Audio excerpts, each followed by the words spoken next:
Good afternoon, ladies and gentlemen. I'm your host, Kiana Canada. Welcome back to Kiana's show. Ladies and gentlemen, this afternoon, we are going to depart from transnational repression, transnational criminology, transnational law, and talk about domestic politics in the United States and the exodus that's happening in the Conservative Party. Before we do that, I want to ask that you like this video, share it, subscribe to this channel, because as you know, I'm currently going through transnational repression as a transnational repression researcher and a self-appointed special rapporteur for the rights of Black Americans who are descendants of slaves. So it's been difficult to get the information out because the US government and the Irish government, and I believe the UK government, is now involved in adding to that oppression. And so, to reiterate, I want to discuss Tucker Carlson's 10-point manifesto, where he speaks about change within the United States of America.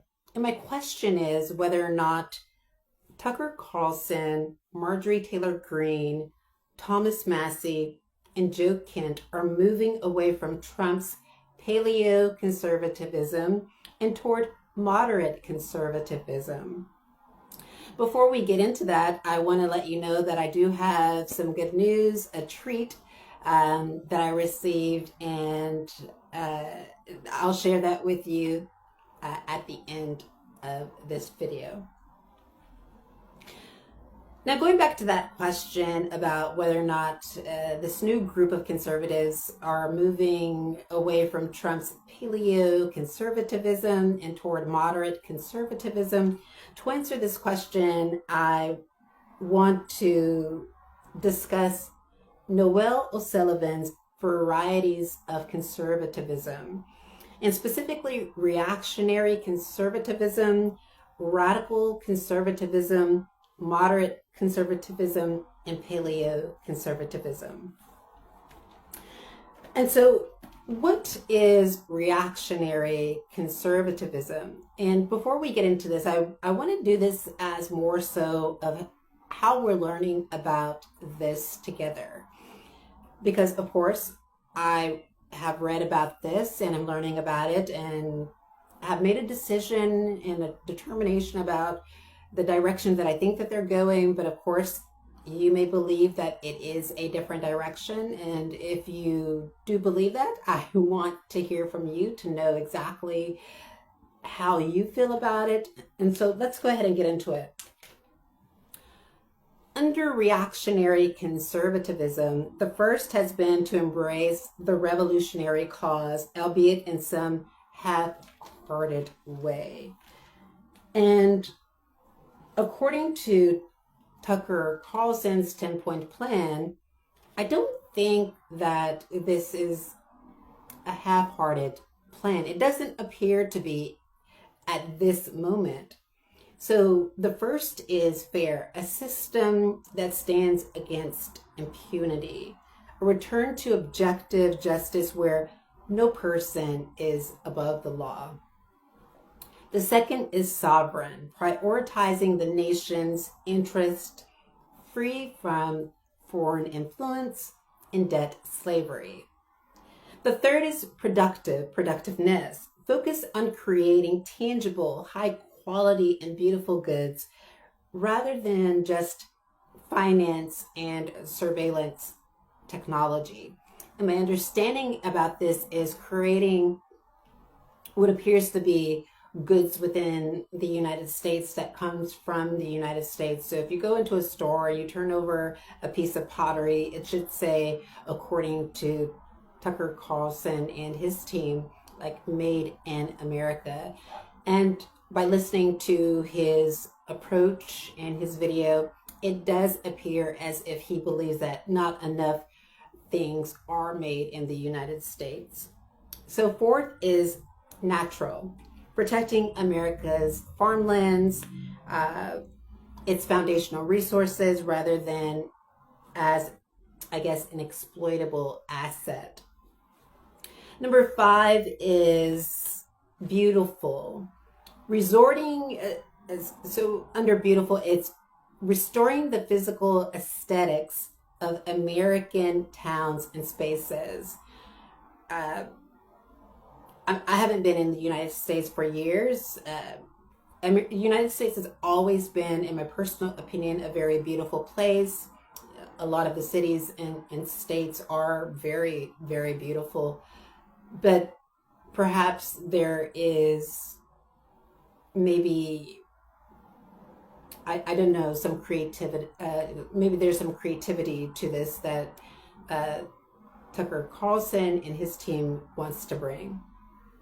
6 is healthy, emphasizing physical vigor and sobriety over a society influenced by substances. 7 is honesty, ensuring transparency and truthfulness in government. Now, my understanding from this one is that Tucker Carlson believes, and I would almost echo his sentiment here, is that our governments lie to us too much, and we rarely ever get the truth out of them. And I think that if Tucker Carlson would, on this point, I think part of the platform that he could be creating is enshrining the right to truth in domestic law in the United States, because, of course, there has been a consistent pattern of dishonesty, and that's something that citizens are getting tired of in the United States. Number 8 is wise, prioritizing the teaching of external truths and human nature over credential-based education. And so Tucker Carlson and his team believes that there's too much of a focus on credentialism, and that there should be a moving away from that towards teaching, I guess, external truths. And there are some questions that I have regarding each of these points, and I won't ask those questions in this video, but I do have a question as to what external truths Tucker Carlson is referring to. But again, maybe I'll do a second video on that. 9 is decent, and so acting with moral clarity, putting the needs of the people over systems, abiding by international law. And then number 10 is united. Tucker Carlson argues that Americans should maintain a singular, cohesive national identity by limiting mass migration and establishing English as the unifying language. So as I read this, you may say, well, Kiana, you are a socialist. Why are you concerned with what the conservatives are doing? Well, it is true. I am a socialist. I think I'll always be a socialist, but I think how this has drawn my attention is because I think a couple of years ago, when Kamala Harris lost the presidency, I did call on there to be an exodus from the Democratic Party, not Blexit, but just an exodus from the Democratic Party, so that there is a break from the duopoly and a creation of a different political system that puts the people first. And of course, that fell on deaf ears, and partly the reason why it fell on deaf ears is because I have been going through transnational repression in the US government, as well as the Irish government, and I believe now the UK government has been silencing my voice because they've been acting as bullies. And so that could be the reason as to why no one has listened to that advice. But it does appear as if the conservatives. So that's Marjorie Taylor Greene, you have Joe Kent, Thomas Massie, Tucker Carlson. It does appear as if these conservatives are moving away from this MAGA, America First, pseudo America First, to what Marjorie Taylor Greene calls an America focused movement. So let's go ahead and continue. So under reactionary conservatism, it doesn't appear as if the movement that Tucker Carlson and his team, that the first point meets what they're doing. Second, closely related, reactionary response has been for conservatives to advocate the use of violent, extra-constitutional political techniques whilst nevertheless trying to avoid the slide into fascism. Maybe that one is a maybe, because conservatives do believe in the Second Amendment, believe that Americans should have the right to bear arms. And so perhaps the second one does fit. But it still doesn't, because I'm not hearing, and I have to be honest, I haven't really paid so much attention to this group of conservatives lately. And so I can't honestly say whether or not this is what they're advocating for, but perhaps now that there is like this new urge to bring a new movement within the United States, perhaps I'll pay more attention to what they're doing. Okay, so third, it consists of support for a charismatic leader who claims to represent his nation in a more profound way than mere constitutional representatives can. And I don't believe, and this is my personal opinion, which I'm entitled to, I don't believe that Tucker Carlson is very charismatic. And if you have watched a couple of videos that I posted a while back, I say that I am not charismatic.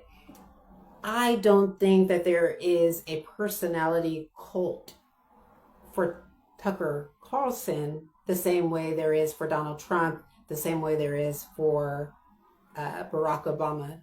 I don't see it. This is just the start. And so that personality cult may grow for Tucker Carlson. But at this moment, I don't know. I don't see it.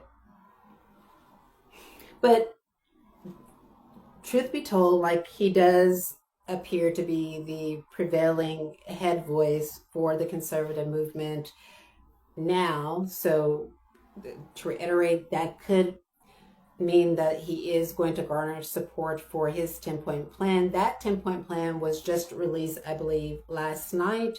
And so people could read it and find it to be exactly what they're looking for in an America-focused movement, to be exactly what they're looking for in a political leader, and things may change. So we'll just have to see.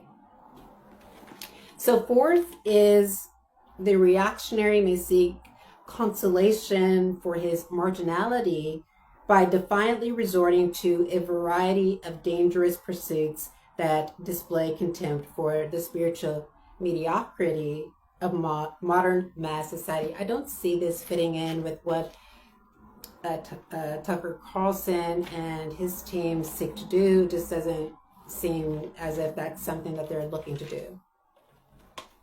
And finally, the reactionary may adopt a policy of inner exile, withdrawing into a cult of literacy, aesthetic, and spiritual excellence that enables him to achieve maximum distance from the spiritual vulgarity by which he deems himself to be surrounded. I don't see this as a part of what they're doing. So I'm ruling out reactionary conservatism.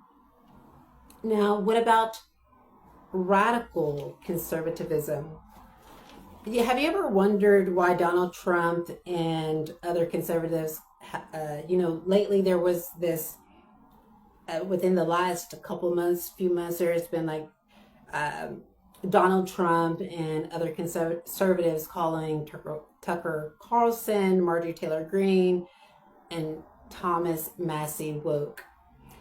And I think they could be talking about radical conservatism, which borrows from Marxism. And Antonio Gramsci highlighted the degree to which ideology is embedded at every level in society and called for the establishment of a rival proletarian hegemony based on social principles. Hegemony, so Americans say hegemony, British people say hegemony. So hegemony, in its simplest sense, is the leadership or domination of one element of a system over others. Gramsci used the term to refer to the ideological dimension of the bourgeoisie's domination over subordinate groups. So this is much about radical conservatism. I don't see Tucker Carlson and Marjorie Taylor Greene, Joe Kent, Thomas Massie moving in that direction. Now, don't get me wrong, radical conservatism, there's a lot more to it, but quiet is kept. Most of the tenets of radical conservatism was borrowed from Marxism and borrowed from, of course, their movement and their liberal thought. Well, now we come to moderate conservatism. So the primary concern of moderate conservatism is to reconcile the potential conflict between the requirements of limited state and the interventionism necessitated by modern industrial society. And Michael Oakeshott argues that this formal emphasis means that no particular religious, moral, political, or other substantive beliefs have to be held as a condition of citizenship, and his conservatism is sufficiently flexible to accommodate the degree or a high degree of social diversity that characterizes contemporary Western states. And you may say, well, Kiana, Carlson has stated that there needs to be a singular identity and English should be the language spoken. And I agree that is what Tucker Carlson stated in his 10-point plan. But he didn't say anything about a singular moral belief or a singular religious belief or other beliefs. And until there is more information about whether or not there is singularity to all of these other points that he names, I feel like this does fall within the moderate conservatism. And I also want to say that I don't think that, I guess what pulls me to the moderate conservatism and why I have made a determination that I believe that this is what this new movement is going to be about is because, to reiterate, the primary concern is to reconcile the potential conflict between the requirements of limited state and the interventionism necessitated by modern industrial society. And I heard a lot about that while watching Tucker Carlson's speech or his explication of his 10-point plan. There was a lot of, I could see how this is a shift to modern conservatism. and away from the paleo-conservatism that is the MAGA movement. Now, you may say, well, what is paleo-conservatism? What does it encompass? Well, it is under the umbrella of the New Right. And so we do know that the Make America Great Again was definitely a far right faction of conservative politics within the United States. But also, ladies and gentlemen, there's this paleo conservatism that it appears the MAGA supporters, right, the loyalists to Trump appear to fall under. And so let's learn a little bit more about that, right? So although the New Right mounted a powerful challenge to the middle way version of moderate conservatism, the various strands of thought it deployed did not provide either an intellectually coherent or an electorally viable conservative alternative to it. Now, you may argue, well, Kiana, Donald Trump is in office, and there does appear to be conservatives that are winning, and that's true, but the movement is now so disunited, and it makes it where it's no longer intellectually coherent to many conservatives within the United States. So the New Right, the American project began during so this is where this first began, partly. The American project began during the decade after the Second World War as a belated response to the liberal politics inaugurated by Roosevelt's New Deal. The main characteristic of the new conservatism, the new conservatism, was the attempt to apply old world political concepts to new world realities. And I think that we see this with the Trump administration's, there's appears to be bringing back some of those influences from the 1960s, the 1950s to the 2026 conservative faction. That's my personal opinion. I see some of those traces of rolling back protections such as Roe v. Wade, rolling back protections for Black Americans, etc. So we've seen this, of course, when certain groups such as Black Americans didn't have rights in the United States and really had to fight and claw our way for our rights. And this is, a element of the New Right, is to take us back to old world politics. Now, let's go ahead and continue, because there's more about this New Right. The New Right's goal is more so it's to separate itself from dominant American liberal tradition itself. And of course,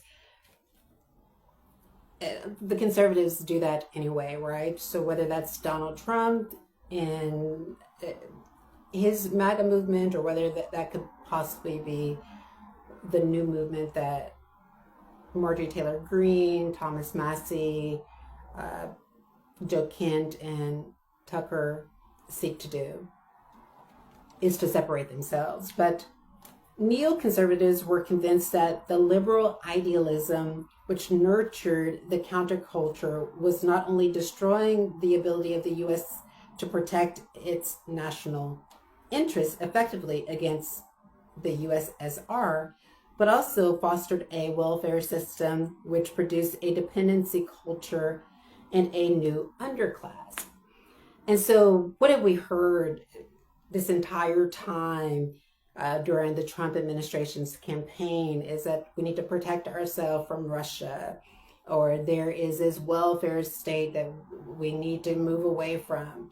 Socialism, socialism, socialism, right? And so this falls, of course, under the new right. But what is more frightening about the new right is, of course, paleo-conservatism.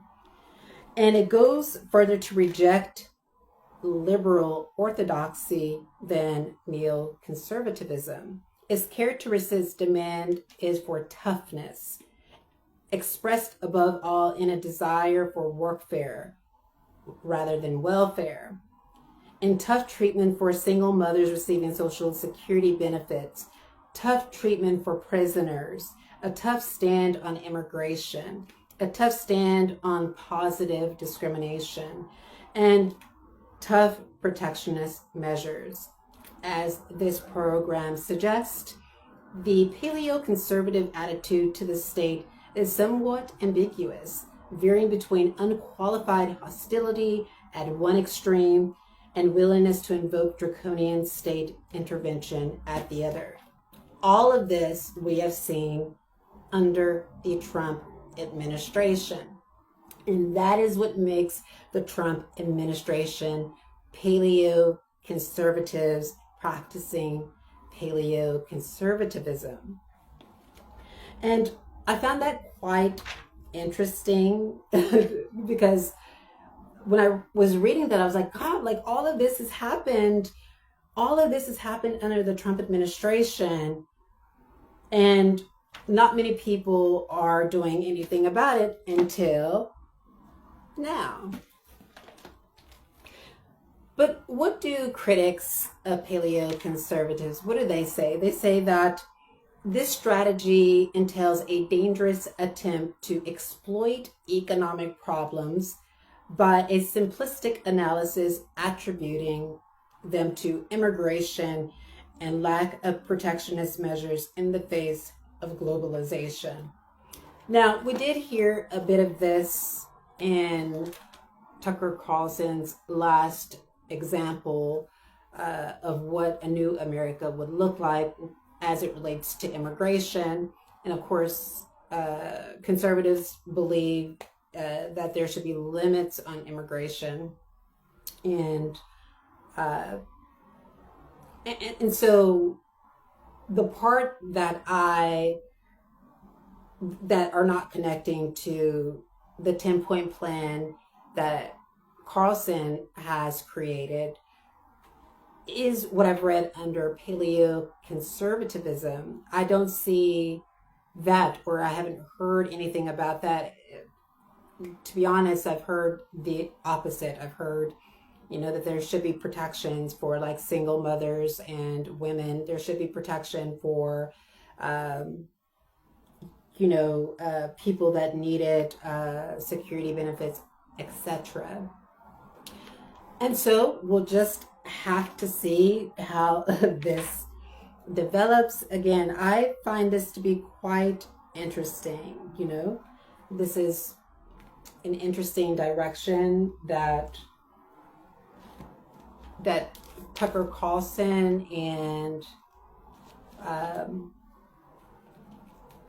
Marjorie Taylor Greene, as well as Thomas Massie, Joe Kent, an interesting direction that they are moving toward.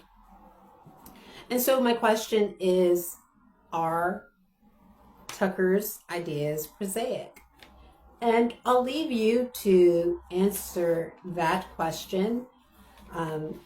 It'll be something that maybe we'll talk about next time. Again, I am possibly going to be following this new movement because it is branching off from the conservative movement, the MAGA movement. I'm quite interested in how the direction that this is going to go, because it is a break from the duopoly. And so I probably will create another video talking about this. Ladies and gentlemen, now to some good news. So I received a letter to my door today, and I am surprised at the information in it, and so I want to read it to you. In the letter, the person says that I can share the letter, but just don't share, for example, their last name. And so this is what they say. Hey, Kiana, I have been following your story for several months now, and it's a disgrace my lads in Northern Ireland has not mentioned your story, let alone stood in solidarity with you. I came across your house number online, and I hope you're okay with me sending this to your home. I tried to comment on several of your videos and went back to see the comments had been deleted. This is definitely suppression happening. It says, I left a donation for you and I hope it helps. So I really want to thank you so much. Oh, Best Rock. So I guess the person's name is Rock. I want to thank you so much. Like, I have been doing this for several months now and hadn't seemed to break through to any person, and until I received this letter, and that lets me know that at least somebody is feeling touched by the content that I'm uploading and feeling that there is some veracity to what I'm saying. And I really do appreciate the donation, because as you know, the Home Office has colluded with intelligence agencies to stop my Section 95 support, to try and push me out of Northern Ireland, Belfast. It's a tactic that is used to kind of starve you out of your accommodation, or to degrade you and to humiliate you, because you have to go to several food banks. So this donation is going to really help. And I am calling on other people, if you are out there, to donate during this very difficult time. I'm not doing any campaigns online, so I'm not asking for you to donate anything online, because of course I don't have a credit card and I can't retrieve that money. But what's interesting, I think, is that if you are a follower of mine, or if you look at my videos and you are finding the information helpful, and if you are like really watching my videos to understand me instead of trying to discredit me, you do see that my address is online. So for those persons out there, I do give you permission to send me donations to help me during this difficult time. I really appreciate that these are only donations, but also I would appreciate that if you do see my address, that you don't send any hate speech or any harassing content or parcels or packages to my home. I have received in the past some letters from intelligence agencies that appear to be just poison pen letters and fake letters. And so when I got this today, I was really happy about it and really appreciative. And thank you so much for the donation. That's just going to help me, because I was wondering just this week, like, okay, how am I going to pay my next phone bill? I was very stressed out about that, and I was like, oh my God, like, how am I going to pay my next phone bill? Like, am I going to have to go ask someone for it? And just when I woke up this morning and I went to check to see if there's any posts, I sing this. And so I really do appreciate everything that you're doing. I would urge you, if you are going to reiterate, if you're going to send a donation, don't send it through the post. You can walk up to my door and just put it in the slip shot, or you can put it through the mail chute. That's sufficient enough. And I really appreciate you. Thank you so much. Thank you so much. I really appreciate you, Rock. And thank you for being my rock. And there we have it, ladies and gentlemen. We will talk to you next time. Bye-bye.